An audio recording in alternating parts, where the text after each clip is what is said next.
estudiar si deciden seguir una carrera o investigación en matemáticas. Bueno, pues vamos a comenzar. Resulta que hace ya más de 100 años, Max Planck pues introdujo una serie de ideas que cambiaron completamente la concepción de la física y de nuestro entendimiento de lo que es la naturaleza. De hecho, ahorita vamos a empezar dando varias ideas físicas porque hay que comenzar de alguna parte. Entonces, para que se entiendan varias de estas ideas que más adelante vamos a ir comentando, pues necesitamos ahora sí que empezar del principio, ¿no? Y bueno, aun cuando no va a ser una clase, digamos, de física, necesitamos introducir varias de estas ideas. Bueno, pues entonces resulta que la mecánica cuántica ya tiene un buen rato, más de 100 años, y pues bueno, los resultados que ha incorporado a nuestro entendimiento de la naturaleza pues son impresionantes, ¿no? Muchas de las cosas que nosotros en nuestra vida diaria utilizamos, por ejemplo, las computadoras, nuestros celulares, nuestros equipos de video, todas estas cosas no se podrían llevar a cabo si no fuera por nuestro entendimiento de la mecánica cuántica. Todos los semiconductores, los procesadores están, a final de cuentas, construidos utilizando las ideas de la mecánica cuántica. Entonces, nuestra vida cotidiana no se puede imaginar sin todo esto. Pero bueno, si nos ponemos a pensar un poquito sobre la palabra cuántico, bueno, pues encierra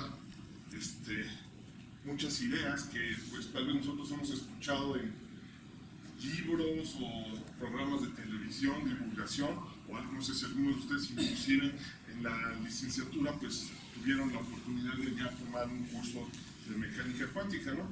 Y Feynman decía que pues uno de los problemas de la mecánica cuántica es precisamente el nombre, ¿no? La palabra cuántico, ¿no? Si dice, es una palabra que pega mucho, ¿no? Vende. Entonces, si le ponen cuántico a algo, llama la atención. Papas cuánticas, lo que sea, paletas cuánticas. La gente, pero estos de los pasos peatonales, y decían medicina cuántica, ¿no?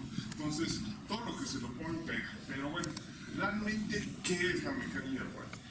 Bueno, pues esta es una pregunta muy difícil de responder.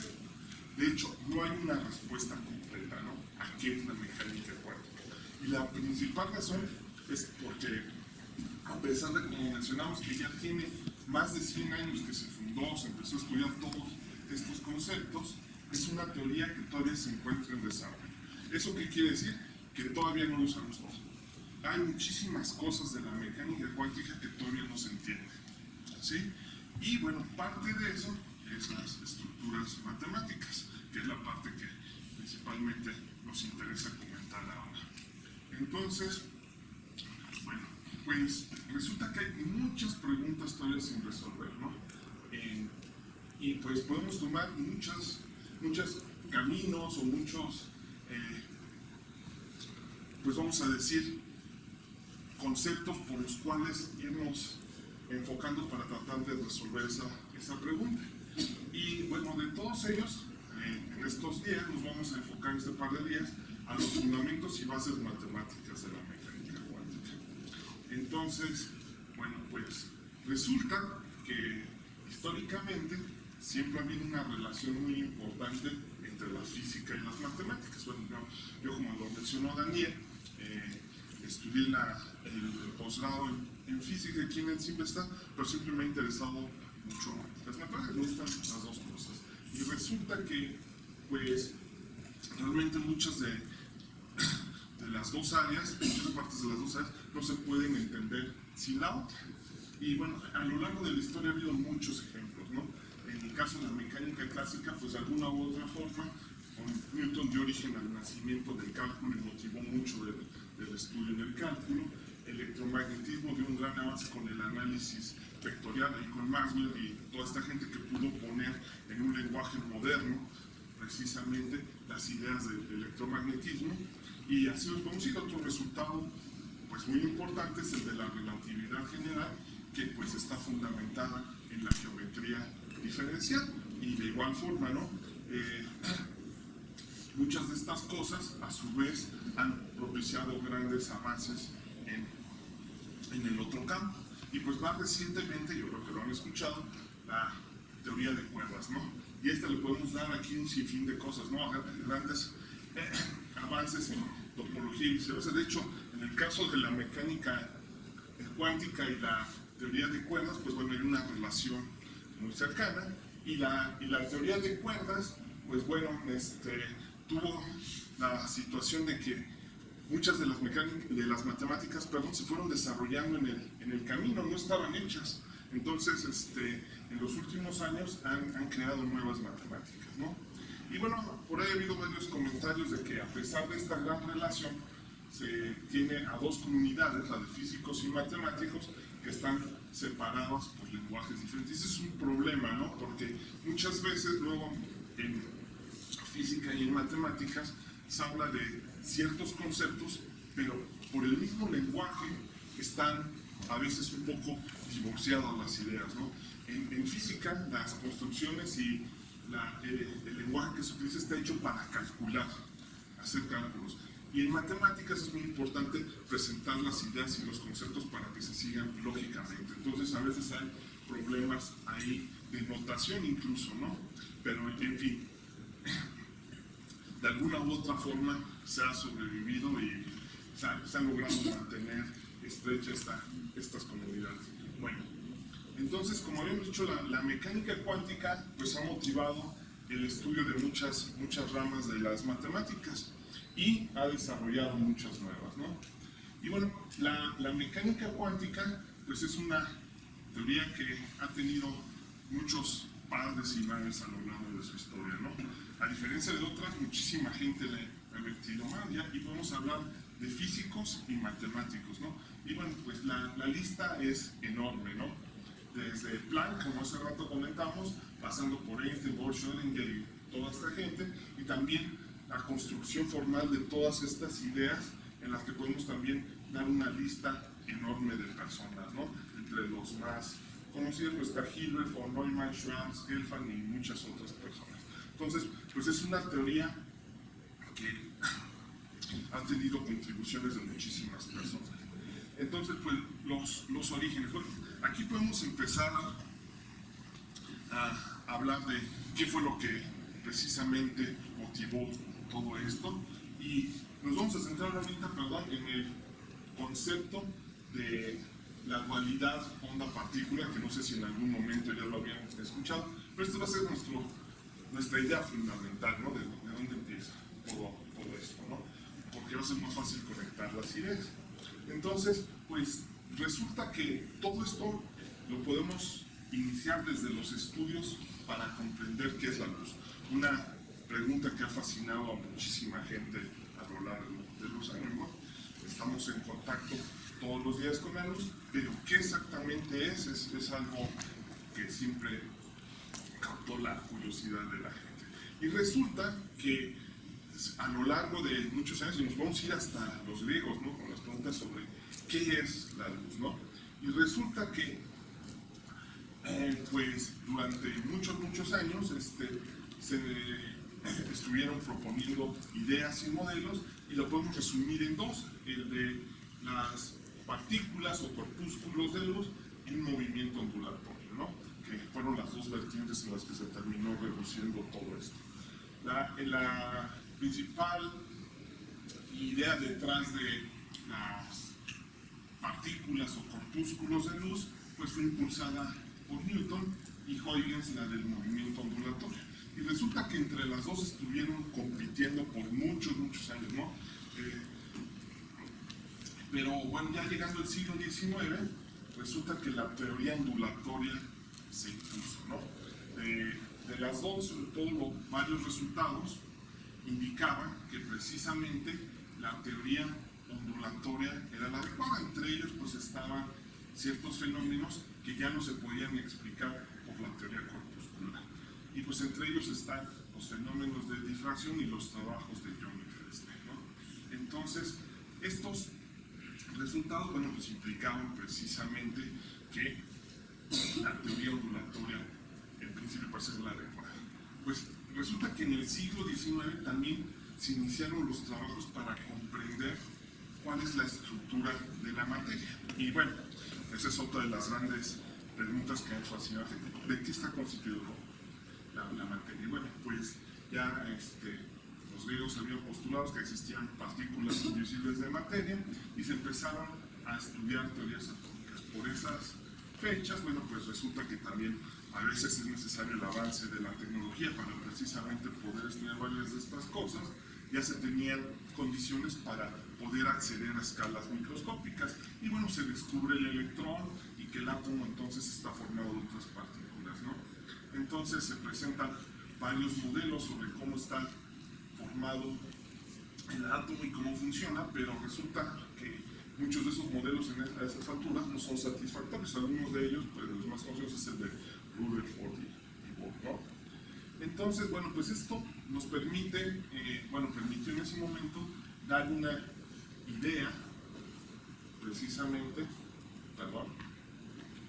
de lo que serían los mecanismos por los que funciona el universo y la naturaleza, ¿no? Una concepción del universo. Y con estas ideas de las que estuvimos hablando, pues resulta que se tienen, por decirlo de alguna forma, dos mundos. Uno de la luz, que se describe por ondas, por lo que acabamos de comentar, y otro de la materia, por átomos y partículas, ¿no? Entonces, pues se tienen en ese momento dos mundos completamente separados.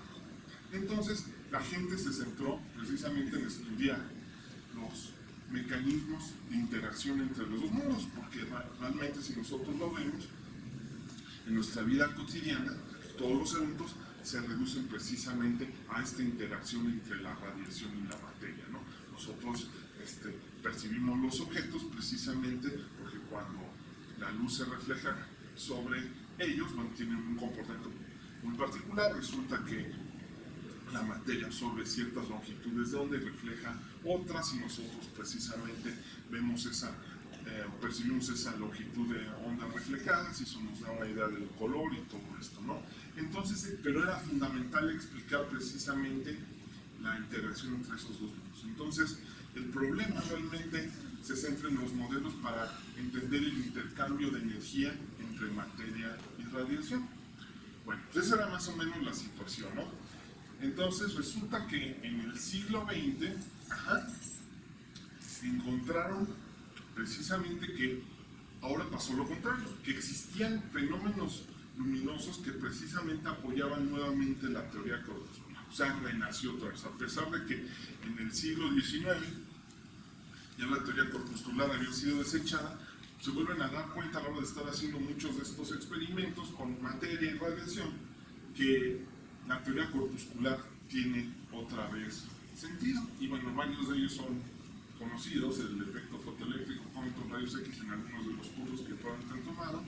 Entonces se presenta nuevamente una situación interesante, porque tenemos nuevamente a las dos teorías como válidas, porque los efectos o los fenómenos que habíamos descrito hace rato, como los de difracción, se explican por el movimiento ondulatorio, y ahora hay otros fenómenos que solamente se pueden explicar como considerando que la luz es un flujo de partículas, ¿no? Entonces, la luz es al mismo tiempo un movimiento ondulatorio y un flujo de partículas. Entonces, esto precisamente es lo que se conoce como la dualidad onda-corpúsculo. Y es una situación bastante extraña, porque en nuestra vida cotidiana nosotros estamos acostumbrados a ver fenómenos que se explican como ondas y otros que tienen una descripción como corpúsculos, pedacitos de materia, ¿no? Pero son dos mundos separados. Esto lo que nos dice precisamente es que no, hay otro concepto que es onda-partícula al mismo tiempo. Y eso es bastante difícil de digerir, porque nosotros en nuestra vida cotidiana no estamos acostumbrados a ver este tipo de fenómenos. Bueno, pues resulta que, bajo esas consideraciones, viene otro resultado muy interesante presentado por de Broglie en su tesis doctoral en 1924. Resulta que él propone que, al igual que la luz tiene propiedades corpusculares, como lo habíamos mencionado hace unos minutos, entonces él propone una idea revolucionaria, que las partículas también deben de mostrar propiedades ondulatorias. Y a diferencia de lo que habíamos comentado anteriormente, pues bueno, esto implica que existen propiedades de la materia que solamente se van a explicar suponiendo que es una onda. Pero no había nada que apoyara eso. A diferencia de los experimentos que se habían hecho antes con la luz y las investigaciones que habían dado, en el caso de la materia no. Entonces, bueno, hay veces en que uno tiene suerte, ¿no? Resulta que hay muchas ocasiones en que la gente propone alguna teoría y pasan años y nunca la puede comprobar. En el caso de de Broglie, pues tuvo mucha suerte, porque resulta que en muy poco tiempo pudieron confirmar este hecho, ¿no? Y bueno, eso está relacionado con unos experimentos que se llevaron a cabo con electrones al hacerlos incidir sobre cristales o placas delgadas de metal por Davison y Germer, en el que precisamente se encuentran patrones de difracción, pero ya no con la luz, sino con partículas. Y eso precisamente prueba la idea de Broglie. Entonces resulta que la materia tiene también propiedades de onda. Entonces, estos son conceptos completamente nuevos y bueno, pues era algo que no se sospechaba que podía suceder. Bueno, pues con esto en mente, resulta que esto que habíamos platicado de las concepciones del universo se tiene que modificar porque realmente ya no van a existir dos mundos separados, el de ondas y partículas que de alguna forma están interaccionando, sino que existe solamente uno.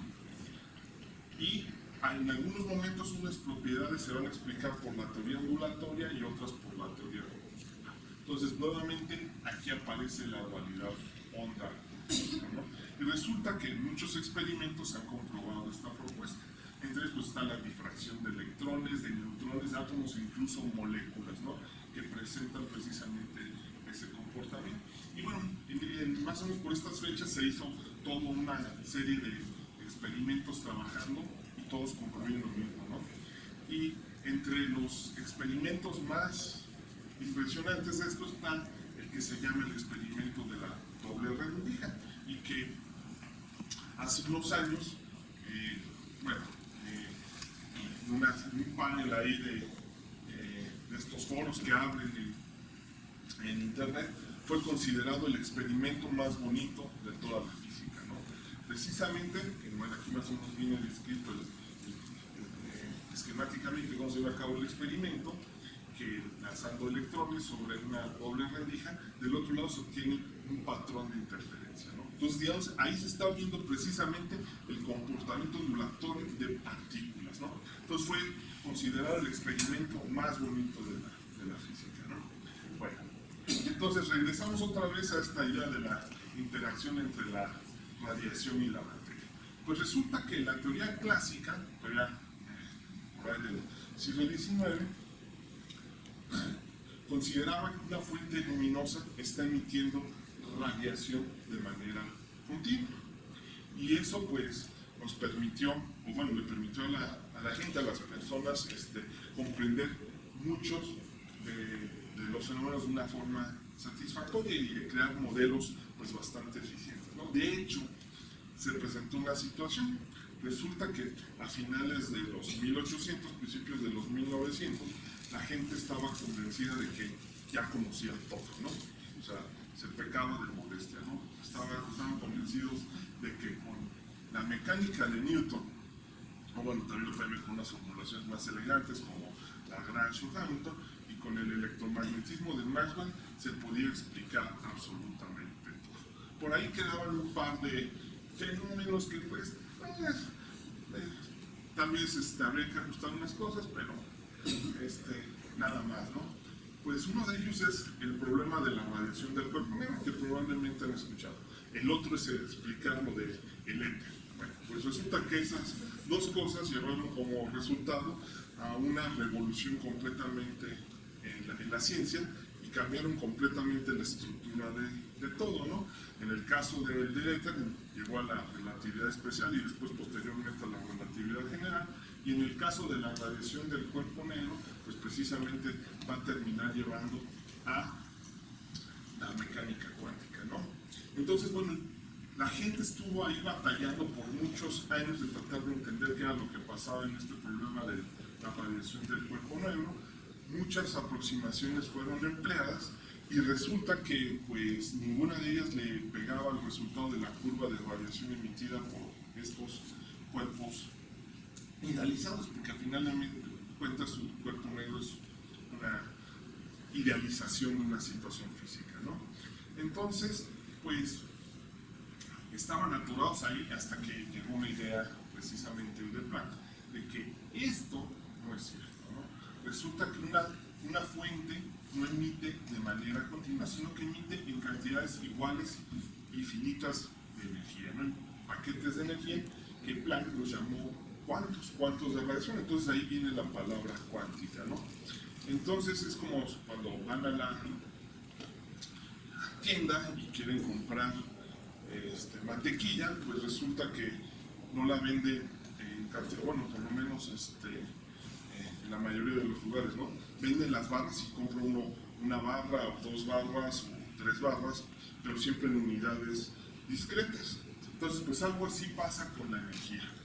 Entonces, la radiación está formada por estos cuantos de energía, y más aún, Planck propone que precisamente la energía en cada uno de estos cuantos es proporcional a la frecuencia de radiación, donde la constante de proporcionalidad H pues va a jugar un papel fundamental, se conoce como constante de Planck y toma estos valores. Resulta que para muchos, pueden facilitar muchos de los cálculos, se introduce esta cantidad que se conoce como H barra, que es simplemente esta H dividida entre 2pi, porque aparece en todos lados en los cálculos, ¿no? Entonces, tiene estas unidades y como podemos ver, son muy pequeñas, ¿no? Entonces, pues esta es la situación, y resulta que, bueno, cuando uno lo pone a analizar con cuidado, hay situaciones ahí delicadas, porque la idea de que, estamos hablando de partículas, de que las partículas tienen una frecuencia, pues choca con la teoría corpuscular, porque con la teoría corpuscular, bueno, tenemos masa, posición, velocidad, pero una frecuencia, bueno, pues esa era la situación, y pues esta situación que no se le veía clara, recibió ahora otro impulso con de Broglie. Resulta que él se dio cuenta que la energía del fotón también se puede escribir de esta forma, utilizando las expresiones de la relatividad especial que ya se conocían, y bueno, pues resulta que bajo esas condiciones uno se da cuenta que el fotón pues tiene también un momento asociado, y encuentran precisamente a través de algunos cálculos relativamente sencillos una relación entre la longitud de onda a frecuencia con el momento, ¿no? Entonces, esta expresión, que es muy simple, nos permite conectar o encontrar una relación entre el carácter ondulatorio descrito ya sea por la longitud de onda a la frecuencia con el carácter corpuscular, que es el momento, ¿no? Entonces están conectados, y esta relación pues se vuelve fundamental en todo lo que sigue. Bueno, esta longitud de onda se conoce como longitud de onda de De Broglie. Entonces, pues resulta que si la luz puede tener una naturaleza corpuscular, a partir de esta relación ya se ve más claro que las partículas también pueden poseer características ondulatorias. Entonces, pues la imagen que podemos tener es de que tanto la luz o la radiación, si así lo queremos ver, como la materia presentan esta dualidad de onda-partícula, ¿no? Entonces, resulta finalmente que en ciertas consideraciones una partícula, podemos representar aquí un pedacito de materia con su masa, se debe de tratar como una onda. Pero aquí viene la parte interesante para nosotros, ¿no? ¿Qué consecuencias tiene todo esto, no? ¿O cómo podemos analizar ahora su comportamiento? Bueno, pues resulta que la respuesta viene por un cambio fundamental en la descripción que se había estado utilizando para tratar los sistemas físicos. Y la parte interesante es que se tienen que incorporar nuevas estructuras y objetos matemáticos, ¿no?, a los que se habían estado empleando hasta ese momento, y que, pues a pesar de que habían dado muchos resultados, cuando uno se va a escalas microscópicas las cosas ya no funcionan igual. Entonces, se van a tener que incorporar nuevas matemáticas, ¿no? Y construir un formalismo completamente nuevo. Y pues todo esto lleva a la construcción de lo que es la mecánica cuántica, que por cierto, bueno, es una teoría ahí que tiene todos los ingredientes para una película así de suspenso, de esas que aparecen mucho en Hollywood, porque hay cuestiones bueno, cubre todo, ¿no? Romance, violencia, envidias, todo lo que les pueda haber. Y pues bueno, es bastante interesante todo lo que pasó en esos años, ¿no? Bueno, pues resulta que uno de los principales cambios que aparecen con todas estas concepciones están detrás de los trabajos de Heisenberg, ¿no? Estos trabajos, bueno, empezaron en 1927 a tener una repercusión muy importante en la nueva construcción de la teoría y, bueno, permiten comprender mejor esta idea o el concepto de onda-partícula, ¿no? Onda-corpúsculo. Y pues se resumen, por decirlo de alguna forma, en lo que se conoce, que lo que han escuchado, el principio de incertidumbre, que tal vez es más adecuado llamarlo principio de indeterminación. Ajá. Y bueno, pues resulta que este principio establece que existe un límite fundamental en la determinación simultánea de ciertos pares de variables. A esas pares de variables, pues bueno, se va a llegar a la conclusión de que pues no se van a poder medir simultáneamente con precisión absoluta. Algunas de ellas son la posición y el momento, y como ahorita vamos a contar también otras como la energía y el tiempo, ¿no? Y bueno, al final de cuentas la expresión matemática de este principio de incertidumbre es que la incertidumbre en el momento multiplicada por la incertidumbre en la posición tiene que ser mayor o igual a esta. Entonces, lo menos que puede llevarse a cabo esta relación es el factor de H barra 2, ¿no? Y bueno, pues esto tiene consecuencias muy importantes sobre las mediciones. Entonces, el principio de incertidumbre establece límites en la precisión de una medición. Y podemos resumirlo rápidamente en lo siguiente, ¿no? Entre más se localiza una partícula en su posición, mayor va a ser la indeterminación en la medición de su momento. Eso es lo que nos establece esta desigualdad. Y bueno, lo mismo sucede en sentido contrario. Si yo especifico con mucha precisión precisamente el momento, entonces ahora la posición va a estar indeterminada en mayor medida, ¿no? Entonces, como les comentaba ahorita, existen más pares de variables que cumplen esa relación. A esos pares de variables se les llama variables conjugadas, y bueno, la energía y el tiempo es otro par de variables que lo cumplen, pero pues hay más.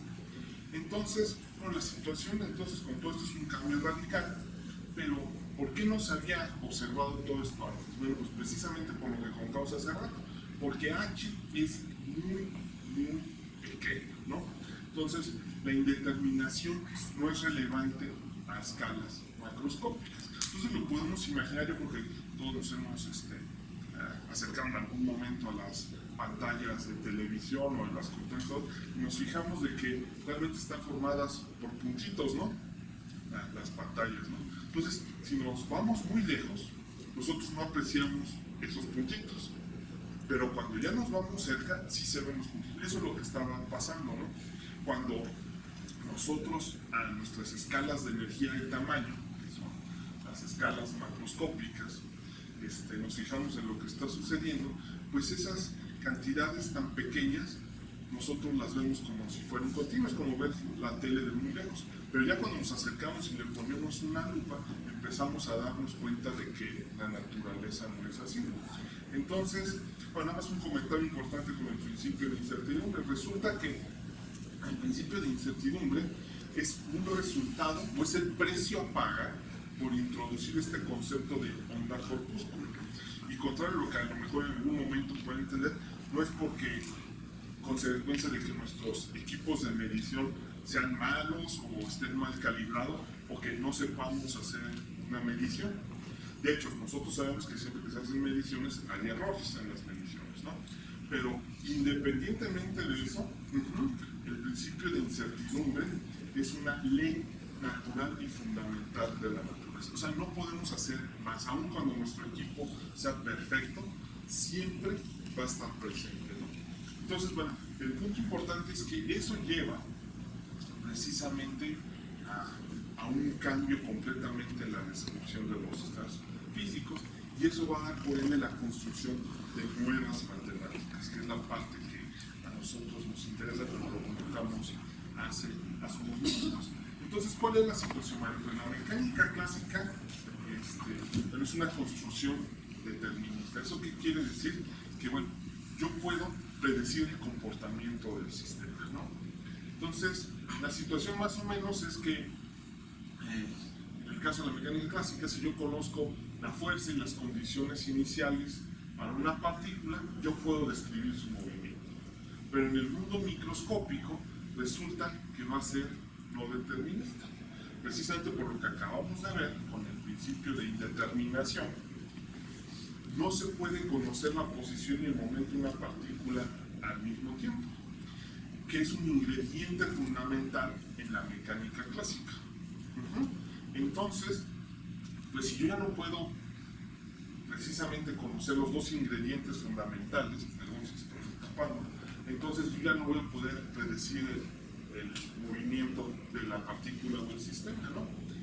Entonces, bueno, pues resulta que esto nos lleva a un problema, porque si queremos entender lo que está pasando aquí, ya no podemos usar esto, precisamente por ese punto, ¿no? Bueno, entonces vinieron varias preguntas que había que tratar de alguna forma de entender, y es o resolver cuándo se manifiestan las propiedades corpusculares y cuándo las ondulatorias, o dicho de otra forma, cuándo sí se considera el principio de indeterminación y cuándo no, porque en nuestra vida cotidiana, como lo acabamos de comentar, pues resulta que no lo andamos incorporando en la mayoría de las cosas.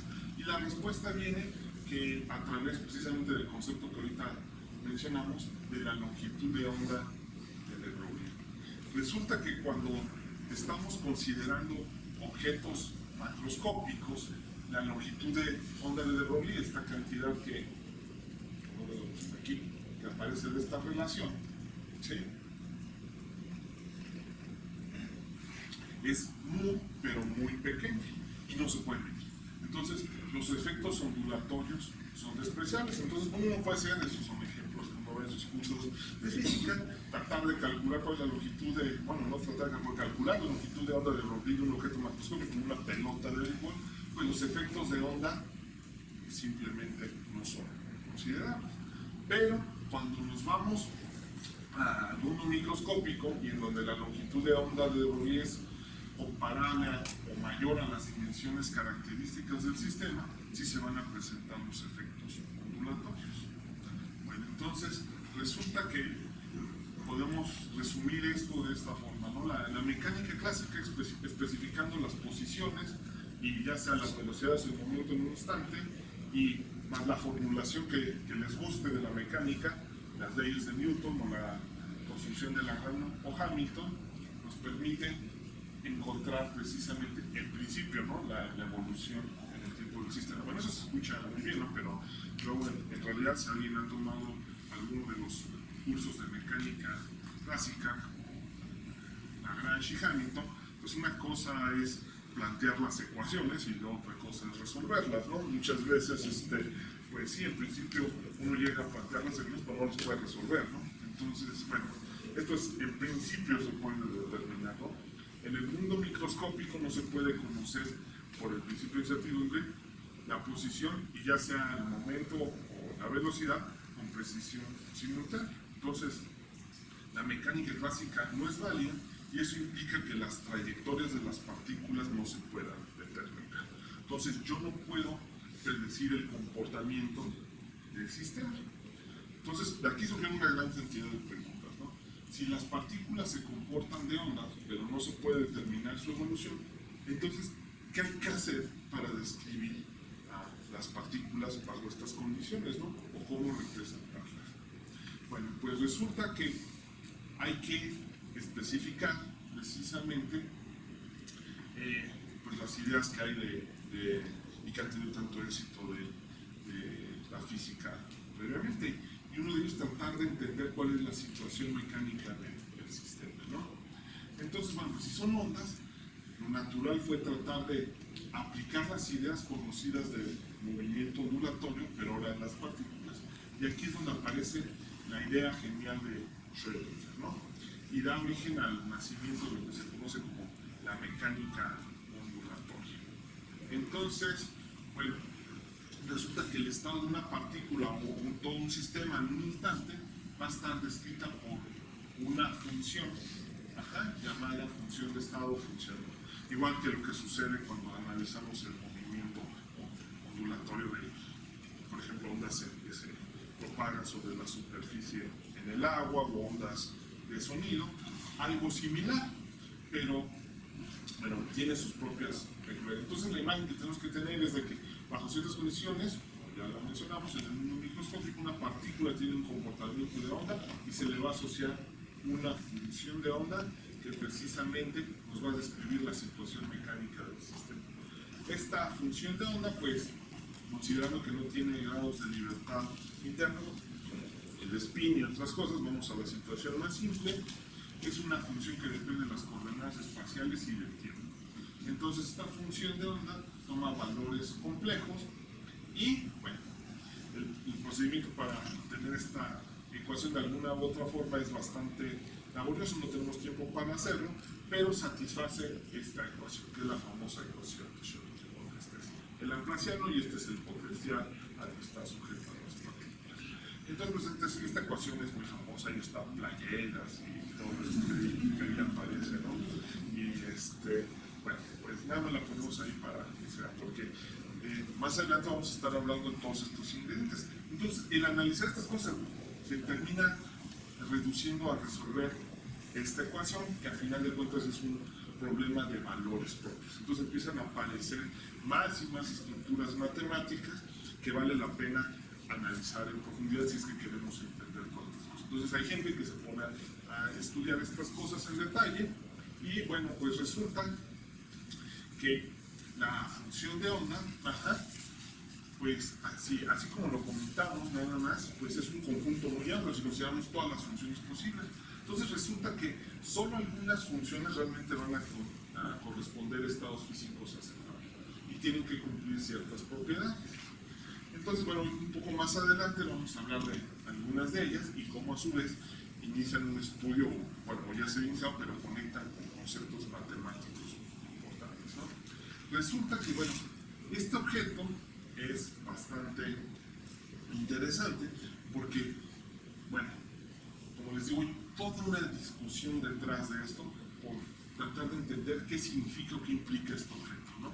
Resulta que tiene un significado probabilístico y fue dado por Max Born, sobre los panos de la mecánica cuántica, y resulta que no directamente a la función de onda, pero su módulo al cuadrado tiene un significado probabilístico. Entonces, esta cantidad denota la probabilidad relativa de encontrar la partícula en un instante de tiempo en un volumen, ¿no? En el espacio, este producto de todos nosotros. Entonces, bueno, pues esa cantidad se puede escribir en términos absolutos como este objeto que se conoce precisamente como la densidad de probabilidad, y es un resultado fundamental porque rápidamente de aquí se puede ver que si yo multiplico por el evento de volumen e integro todo el espacio, pues esto es una constante aquí abajo y nos queda la misma cantidad arriba y abajo, y esto es 1. Entonces, pues esto lleva una interpretación muy interesante, porque si esta cosa denota la probabilidad de encontrar la partícula al tiempo de un cierto elemento de volumen, entonces yo integro sobre todo el espacio, pues lo que encuentro es que la probabilidad de encontrar a la partícula en el espacio es 1, o sea, tiene que estar en algún lado.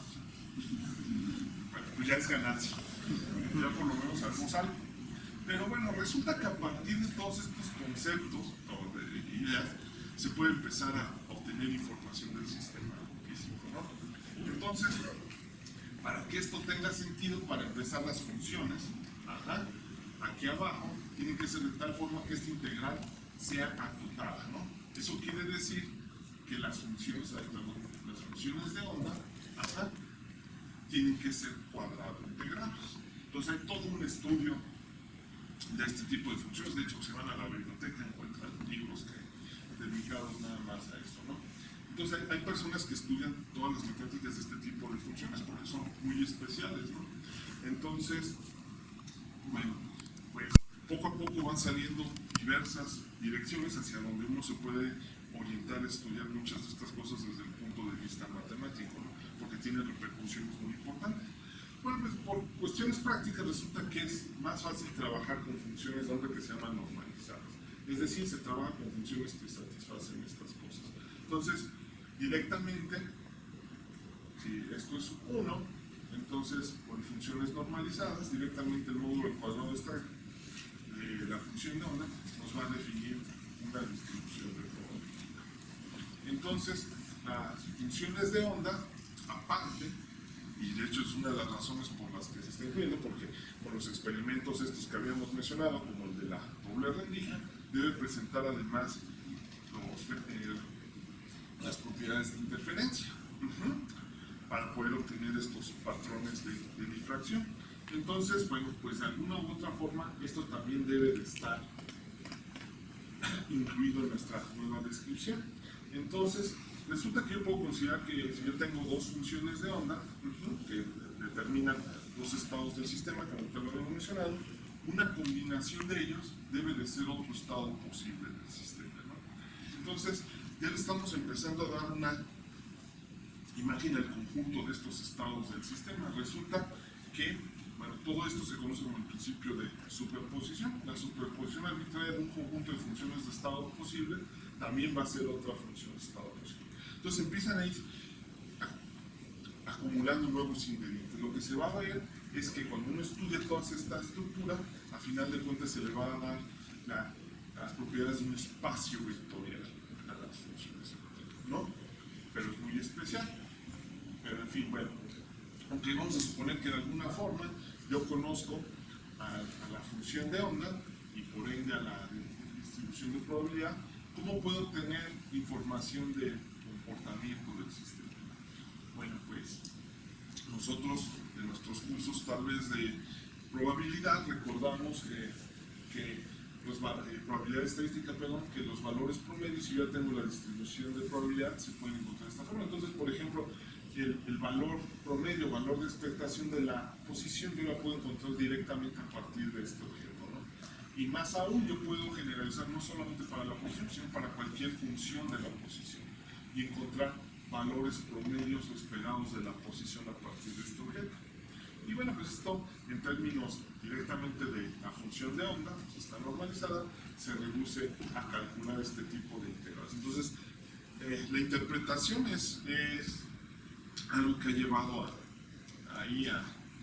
conflictos, unos de los tantos, como les he dicho, que han aparecido a lo largo de los años, porque existe la interpretación ortodoxa y la interpretación estadística, y hasta el momento, por lo menos hasta donde yo sé, ayer en la noche todavía sí estaban las cosas, resulta que no hay ninguna razón por la que nos diga que una de las dos interpretaciones, entre la ortodoxa y la estadística, es mejor que la otra, ¿no? Realmente, con todo esto, lo mejor es hacerse una concepción, una idea, y tratar de llevar a cabo los cálculos para tener una interpretación, pero realmente está a gusto del cliente, ¿no? Porque hasta el momento ninguna de las dos es mejor que la otra. Bueno, pero la historia no termina aquí, ¿no?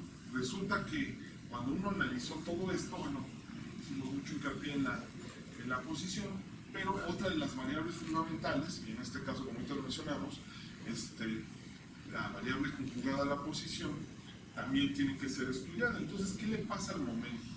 Pues resulta que tenemos un grave problema, porque el momento, cuando lo vemos desde el punto de vista clásico, si nosotros tratamos de encontrar el momento en cada instante, clásicamente, pues bueno, si tenemos la trayectoria podemos encontrar la expresión de P en cada instante.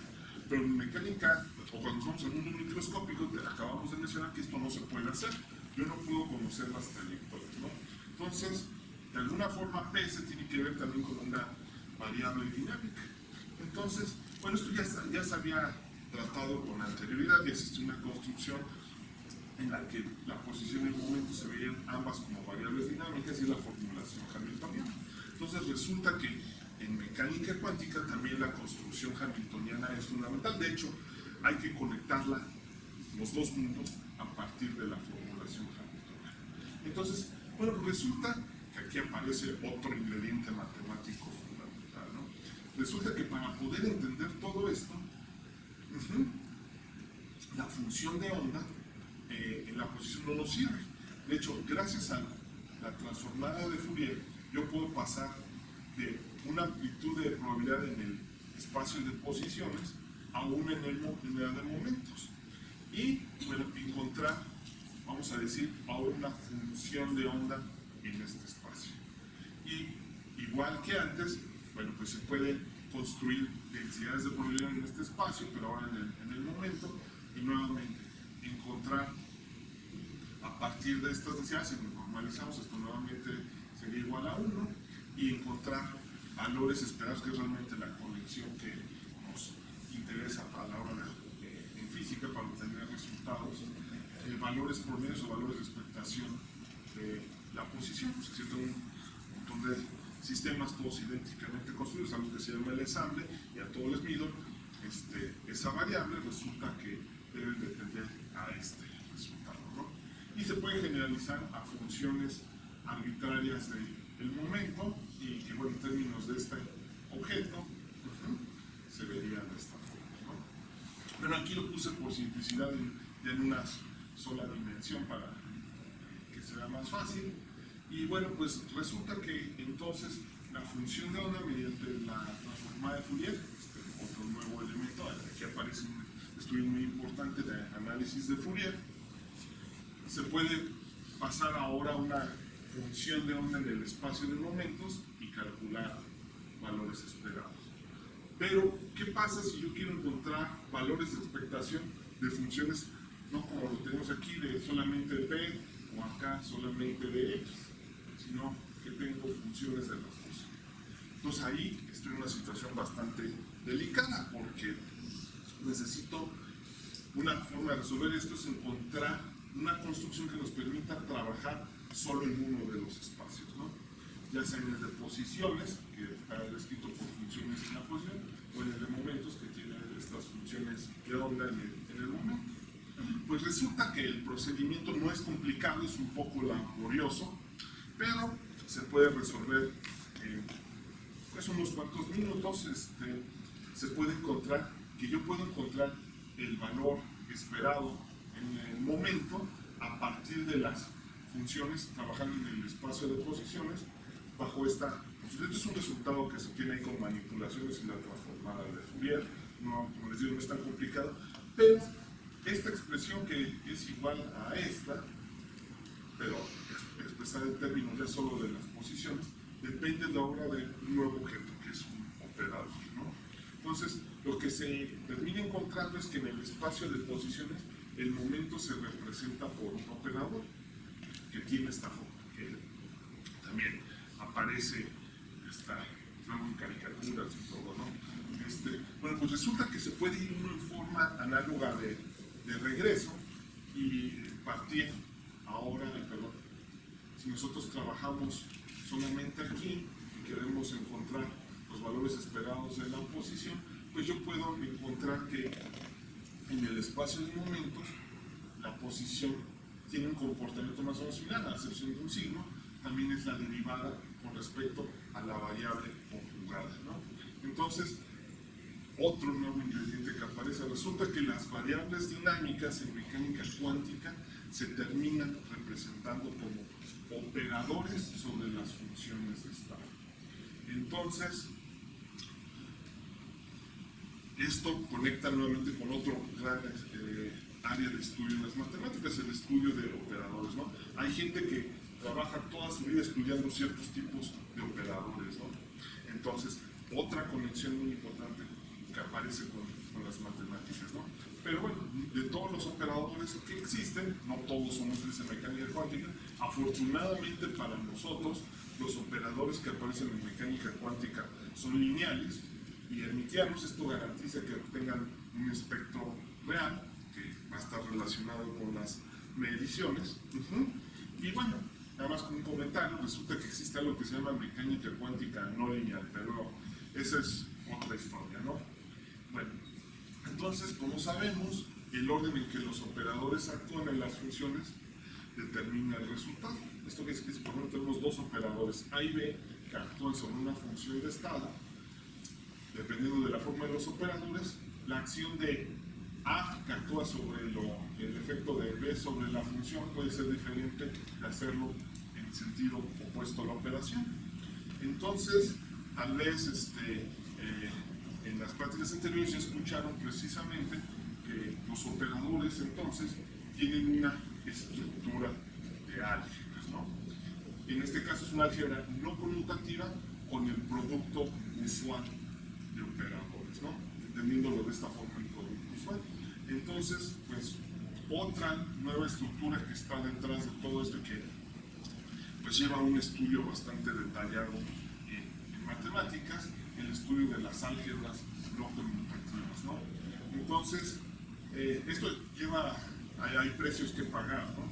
Porque resulta que mientras teníamos el hecho de que dos variables dinámicas que ahora van a estar representadas por operadores, si antes en mecánica clásica eran indistinguibles, ahora debido a este resultado, en mecánica cuántica puede que no lo sea. Entonces puede ser que no sea lo mismo medir un par de variables en un orden que en el orden opuesto. Entonces, bueno, todo esto, afortunadamente existen las construcciones para de alguna manera medir el efecto de esta no conmutatividad, y para eso se introduce este objeto conocido como el conmutador, ¿no? Y este objeto, que bueno, es precisamente la definición, es la diferencia del producto de operadores en orden opuesto, nos da precisamente una idea de qué tanto nos estamos alejando de la conmutatividad. Resulta que en la mecánica clásica, bueno, pues esta situación no era considerable. Y bueno, vámonos al ejemplo ahorita de nuestras dos variables dinámicas, el momento y la posición. Resulta que si uno hace los cálculos, encuentra precisamente que el conmutador de estas dos variables termina siendo distinto de ese. A este conmutador, que es la relación fundamental de conmutación de la mecánica cuántica, pues precisamente se le puede, para ir trabajándolo un poquito, está conectada con el principio de indeterminación, precisamente es otra forma de ver. Entonces, resulta que aquí podemos ver que cuando h barra tiende a cero, se recupera la conmutatividad, que es precisamente lo que sucede en mecánica clásica, ¿no? En mecánica clásica estas variables sí son conmutativas, pero en mecánica cuántica no. Entonces resulta que podemos ver ahora una relación bastante interesante y que va a llevarnos a la introducción de nuevos conceptos en la plática del viernes para poder ver o darnos una idea de lo que se conoce ahorita como la cuantización por deformación. La mecánica cuántica se puede ver como una deformación de la mecánica clásica y vamos a hablar de ello la próxima clase. Bueno, pues resulta que todas estas construcciones, bueno, la notación que se emplea con todo esto, en la actualidad, vamos a llamar la notación moderna en la mecánica cuántica, uno de los principales fundadores pues fue Dirac, pero la parte matemática más seria de todo el asunto la vamos a tratar ya la próxima vez que nos veamos el viernes, porque todo esto se puede todavía, vamos a decirlo, axiomatizar, y eso van a ser los postulados de la mecánica cuántica. Y bueno, vamos a hablar un poco ya más formalmente de objetos matemáticos cada vez más interesantes, espacios de Hilbert y otras cosas, ¿no? Pero bueno, por la hora que es, vamos a parar aquí y el viernes ya empezamos a aumentar ya de las estructuras más ricas que van a ir apareciendo. Entonces, bueno, por el momento sería todo y bueno, pues gracias.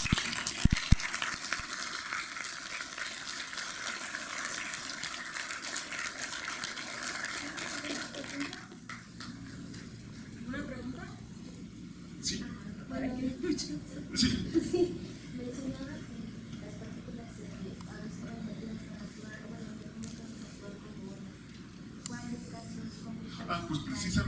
es eso. De hecho, esa es la pregunta.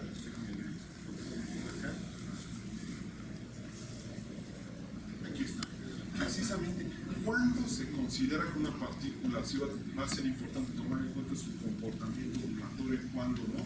Pues la respuesta viene de la longitud de onda de Broglie de los objetos que están involucrados en el sistema, ¿no? Por ejemplo, si la partícula o el objeto material, su longitud de onda de Broglie es comparable o mayor a las dimensiones características del resto del sistema, sí hay que tomar en cuenta los efectos cuánticos o los efectos ondulatorios. De hecho, eso es una forma de decirlo. ¿Cuándo aplica la mecánica cuántica o cuándo podríamos decir que hay que utilizar mecánica cuántica? Precisamente cuando la longitud de onda de Broglie es relevante. Cuando es tan pequeña comparado con las otras dimensiones del sistema, no tiene caso. O sea, por ejemplo, el experimento de la doble rendija, pues se tiene que hacer a unas escalas microscópicas. Exactamente. Si yo, por ejemplo, quiero lanzar, ¿dónde tenemos esto? Aquí está, electrones, pero con dos ventanas de 1 metro cuadrado, pues del otro lado no vamos a obtener esto. Entonces, precisamente, las dimensiones, por ejemplo, la doble rendija con la longitud de onda de Broglie, podemos decir que son de orden, ¿no? Entonces, en ese caso se van a presentar precisamente los efectos ondulatorios. En otro caso, no se van a presentar. Entonces, eso llevó precisamente a la situación de que todas estas cosas se descubrieran hasta pues, principios del siglo pasado, porque antes no se tenía la posibilidad tecnológicamente de tener acceso a esas escalas, ¿no? Entonces por eso se tardó tanto tiempo en percatarse de que esto sucedía a escalas microscópicas. No sé si más o menos eso responde a la pregunta. Sí. Bueno, sabemos que el principio de dimensión, junto con el formalismo de la cartera, nos da las ecuaciones de la mecánica clásica. ¿Qué hay aquí con respecto al principio de dimensión? Bueno, esa es una muy buena pregunta y desafortunadamente vamos a tener que esperar al viernes porque resulta que la formulación que conecta ahora, si nos vamos por el principio de mínima acción, es las integrales de camino de Feynman. Entonces resulta que va a haber otra forma de trabajar la mecánica cuántica partiendo del principio de mínima acción. Entonces, esta no es toda la historia, solamente empezamos a comentar un poco de lo que está. Y bueno, la primera parte requiere de todos estos conceptos para tener un poco de idea de lo que va a pasar en la siguiente clase, porque si no nada más son un montón de ideas que están desconectadas. Ya de por sí están muchas cosas omitidas. Si a alguien le interesa, hay un artículo muy bonito que apareció en Scientific American de los 100 años de la mecánica cuántica, y no son muchas hojas, son 6, y bueno, está escrito por Max Tegmark y Wheeler, en un archivo de Wheeler. Y bueno, si a alguien le interesa, yo tengo el archivo PDF, en algún momento lo puedo pasar, o a la gente de la escuela lo dejan el archivo para grabar, porque vale la pena leerlo de qué pasó en esta, como les digo, telenovela de la mecánica cuántica. Pero sí, hay otra forma de, aplicando esas ideas, construir la mecánica cuántica. Y va a llevar otras estructuras y otras líneas de investigación en matemáticas. Sí. Habló de que la función de onda es una función, una distribución de probabilidad. Bueno, el módulo al cuadrado. Módulo al cuadrado. Sí. Okay.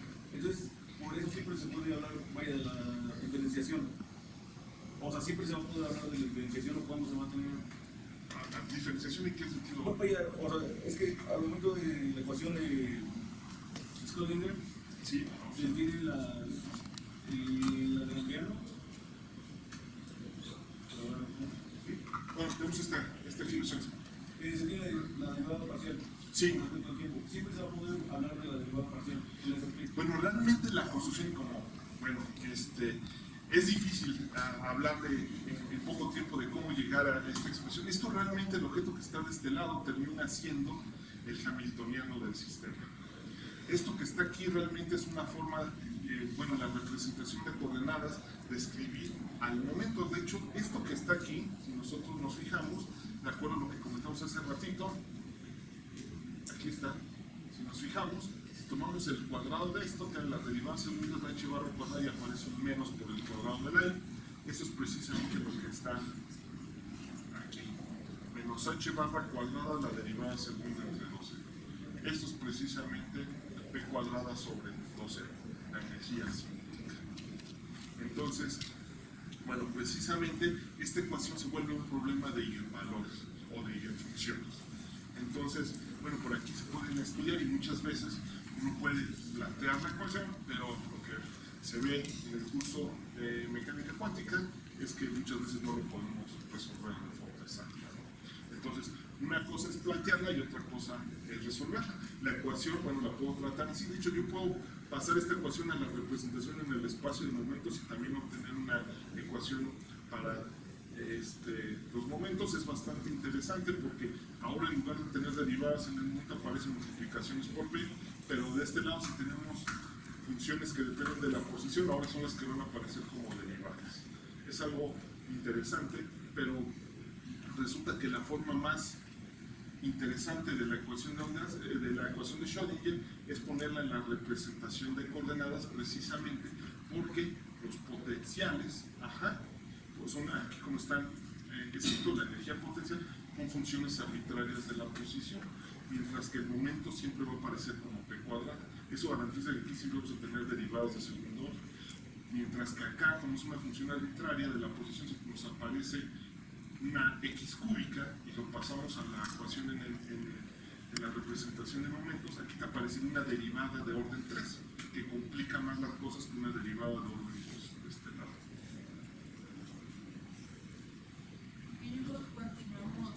Bueno, pueden preguntarle directamente a Bueno. Francisco. Agradecemos mucho su plática. Muchas gracias.